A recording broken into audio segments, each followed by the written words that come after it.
안녕하세요. 행복한 부자 엄마 행소맘입니다. 오늘도 저와 함께 아침 신문을 읽으며 행복한 부자 발걸음 걸어보아요. 오늘의 신문 키워드입니다. 재개발 속도 내는 성남 구도심, 대출 막히고 물량 많고 입주장 겪는 성남, 무순위 청약제도 손본다, MZ들의 여가생활. 첫 번째 키워드입니다. 재개발 속도 내는 성남 구도심, 5년 내에 3만 가구 입주. 먼저 성남시가 어디고 또 성남시 구도심이 어딘지부터 알아야 될 것 같아요.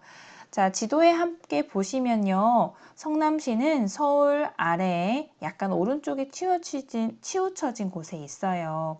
위로는 서울의 강남, 송파의 잠실과 같이 일자리가 풍부한 곳이 위쪽에 있고요. 그 다음에 그 사이로 해서 위례 신도시가 있습니다. 그럼 성남시 구도심 아래에는요, 판교가 있고요. 그 다음에 분당 신도시가 있습니다. 바로 성남시 구도심은 그 사이에 딱 들어서 있는 아주 좋은 위치에 있는 곳이지요. 그럼 성남 구시가지 재개발 계획, 그러니까 성남 구시가지 한번 살펴보도록 할게요. 이 사진은 서울신문의 출처로 성남 구시가지 재개발 계획을 이렇게 그림으로 표현한 건데요. 초록색인 곳은 1단계, 파란색인 곳은 2단계, 빨간색인 곳은 3단계 정비구역입니다. 자, 1, 2, 3단계의 정비구역을 좀 그 이름을 한번 읽어보자면요. 1단계는 단대구역, 은행 2구역입니다. 현재 12년도에 입주 완료가 된 곳이고요. 2단계 파란색인 곳은 대표적인 것이 신흥 2구역과 금광 1구역인데요. 지금 열심히 공사로 이렇게 짓고 있는 중입니다. 자, 3단계로 대표적인 곳은 산성구역, 상대원 2구역인데요. 현재 산성구역 같은 경우는 올해 7월에 이주가 완료됐다고 합니다. 그리고 여기 표시되진 않았지만 4단계도 있는데요. 수진 1구역과 신흥 1구역이 있어요. 이렇게 성남 구시가지만 해도 굉장히 많은 재개발 계획이 있고 이루어지고 있는 곳인데요. 자, 여기에 지하철 8호선이 지납니다. 산성역이라고 해서 있는데 이 지하철은 강남, 잠실, 판교로 출퇴근 가능해서 이 지역이 개발되면 굉장히 입지적으로도 괜찮은 곳이다 라고 판단할 수 있어요. 각각의 구역에 대해서 조금 궁금해 하실 것 같아서 제가 한번 정리해 봤는데요. 2단계 대표적인 두 구역을 제가 설명을 드리자면 신흥 2구역은 삼성역 자이 푸르지오라고 해서 내년도 10월에 완공 예정이고 4,700여 가구가 들어올 예정입니다. 그리고 금강 1구역은요. 이편한 세상 금빛 그랑매종 아파트가 들어오고 올해 11월 입주입니다. 5,300여 가구가 들어올 거고요. 진행 중인 3단계 산성구역 같은 경우는 SK, 대우, GS건설사가 지금 이렇게 정해져 있고 2020년도 9월에 관리 처분 인가가 났고 올해 7월에 이주가 완료됐습니다. 이렇게 큰 변화가 있는 성남시 구도심입니다. 이렇게 입주 물량이 많아지다 보니까요. 지금 현재 입주를 예정한 곳은 전세를 구하기가 어렵다고 합니다. 여기서 말하는 전세 구하기 어렵다는 말은 우리가 임차인으로서 전세를 구하는 게 어렵다는 것이 아니라 임대인으로서, 그러니까 집주인으로서 세입자를 맞춰서 잔금을 치러야 되는데 그게 너무 어려워서 굉장히 지금 2억 또는 3억 가까이 전세가가 많이 호가가 내려왔다고 해요. 이 성남시 기사들을 쭉 읽으면서 제가 든 생각은요. 첫 번째는 강남, 잠실, 판교로 출퇴근하시는 실거주자 입장에서는 여기 전세로 싸게 입주 가능하다는 장점이 있어서요. 여기에 전세로 한번 싸게 입지 좋은 곳에서 새 아파트에 살아보시는 것도 좋을 것 같아요. 반대로 역으로 내가 여기서 집을 사려고 한다라는 실수요자라면 이렇게 입주장이 굉장히 어려운 지역 같은 경우는 그 입주장을 견디지 못한 매물이 나올 거예요. 왜냐하면 요즘 금리도 인상하고 그리고 잔금을 치러야 되는데 그런 기한이 막 굉장히 압박감 때문에 힘들어 하시는 분들도 있을 수 있거든요. 그래서 그 매물 중에 시세보다 좀 저렴하게 살 수 있는 매물이 있다면 한번 고려해 보는 것도 괜찮지 않을까라는 생각이 들어요. 왜냐하면 성남 구시가지는 아까 설명드렸지만 위치도 굉장히 좋고요. 또 새 아파트 자체가 또 하나의 입지 역할을 하잖아요. 그러다 보니 이렇게 새 아파트 촌으로 이렇게 탈바꿈하는 입지 좋은 곳에 내 집 마련을 한다는 것, 그것도 싸게 마련한다는 건 굉장히 의미가 있지 않을까라고 생각이 들어요. 그리고 또 제가 궁금한 것 하나가 여기 단대오거리나 성남시청 쪽의 꼬마 빌딩은 어떨까라는 생각이 들었습니다. 천지 개벽할 곳에 아직 그 모습이 가시적이지 않을 때요. 그 근처에 있는 꼬마 빌딩의 가격은 막 그렇게 높지가 않아요.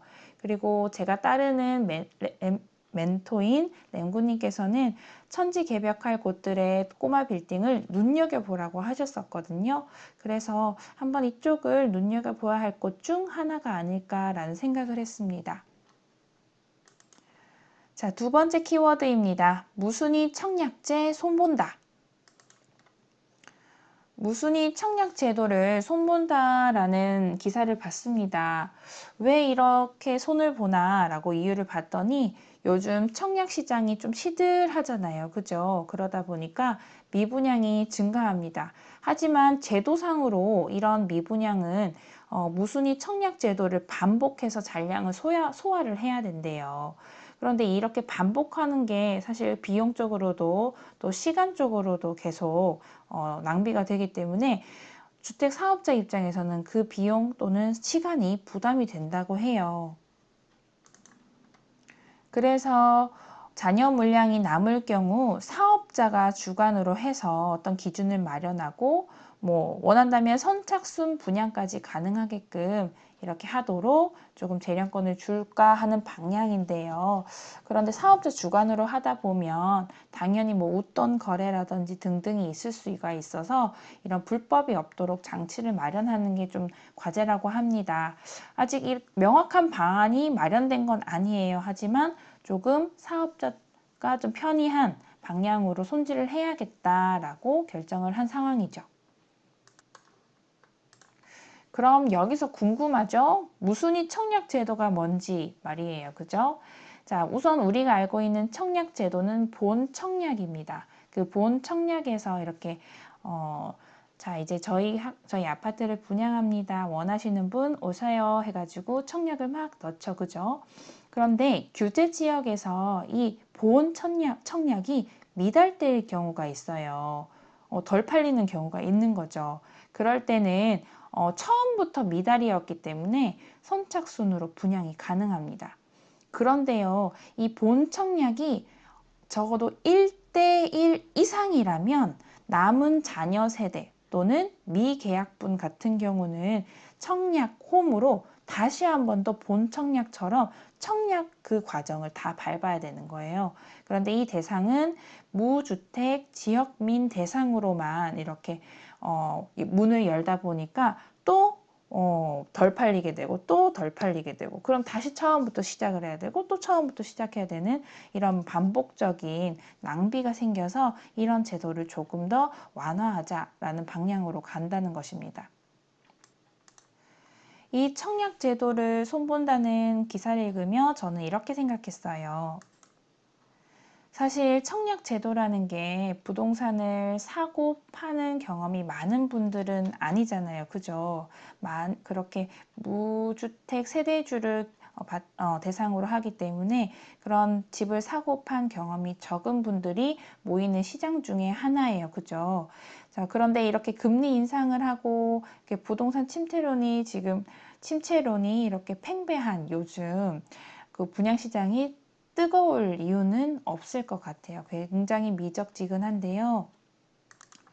나중에 그 사업자에게 어떤 권한까지 줄지는 모르겠으나 만약에 많이 준다라고 예상을 했을 때 안전마진이 충분한 지역에 가치 있는 지역의 입지 좋은 분양권은 시공사에 따라서 다주택자도 줄 서서 선착순으로 가져갈 수도 있겠구나 라는 생각이 들었고, 무엇보다도 무주택 실수요자 경우 조금 더 이때 청약 시장에 관심을 가지고 이렇게 보셨으면 어떨까라는 생각을 해요. 왜냐하면 이런 분위기 속의 청약들은요, 경쟁률이 굉장히 낮아져요. 그렇다 보니까 내가 정말 새 아파트로 내가 살고 싶은 지역에 청약이 있다면 거기서 살고 싶다면 더욱더 챙겨봐야지, 이렇게 부동산이 하락한다라는 분위기에 휩쓸려서 이런 것까지 보지 않으시면 안 된다는 거 제가 한 번 더 말씀드려요.